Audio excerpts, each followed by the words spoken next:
I just finished a pretty good home workout, and it put me in the mood to talk about my home gym. Now I know that many of you, just like me, were left without a place to work out because of the COVID-19 pandemic. So what I'd like to do today is show you how I built what is, in my opinion, the most practical home gym possible. To start off, you can't even call something a gym if you don't have a place to do deadlifts. So first and foremost, I have my home-built deadlift platform. From Home Depot, it's two 4-foot by 6-foot pine plywood boards glued together. On the top layer, you have 16-inch by 16-inch rubber pavers from Home Depot that are put together and screwed down to the board. And at the very bottom of the platform is a cheap foam 4-foot by 6-foot pad I got on eBay to go at the very bottom. That way when I do my deadlifts, absolutely no shock goes right down into the pavers in the backyard here.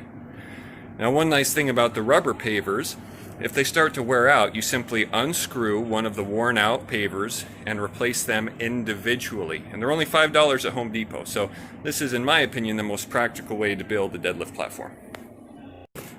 And of course, you're going to need a rack of some sort. This is a cheap $200 rack I bought on Amazon. Works fine for me. If they were in stock, I would have preferred something from Rogue Fitness, a nice rack that is very simple, but beggars can't be choosers.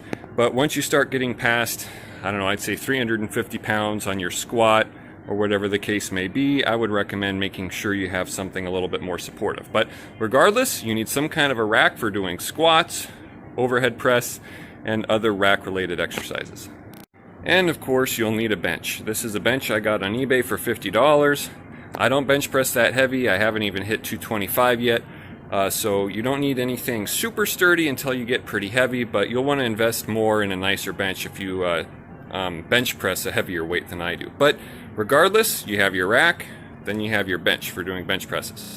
Then we come to the actual weights. I have a 500-pound weight set that I bought in American Fitness. It was on sale, I think, for about $700, which is still more expensive than I would have liked, but given our circumstances right now, beggars can't be choosers. And I 3D printed out of polyurethane plate savers that go on the plates themselves so they make less noise when I deadlift.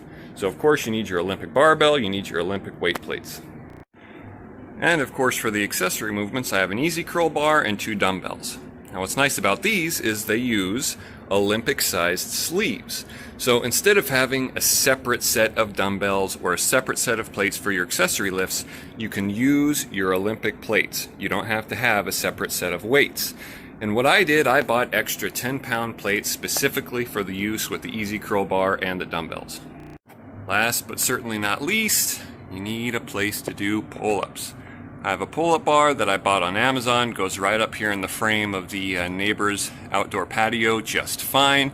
I have some straps to strengthen my fingers so I can do pull-ups straight from my fingers, and this lets you do a vertical pulling movement. There you have it. With that basic equipment, you can do every muscle group, every main strength movement. Sure, it's nice to have cables and it's nice to have a bunch of different dumbbells and assortments like that, but you know what?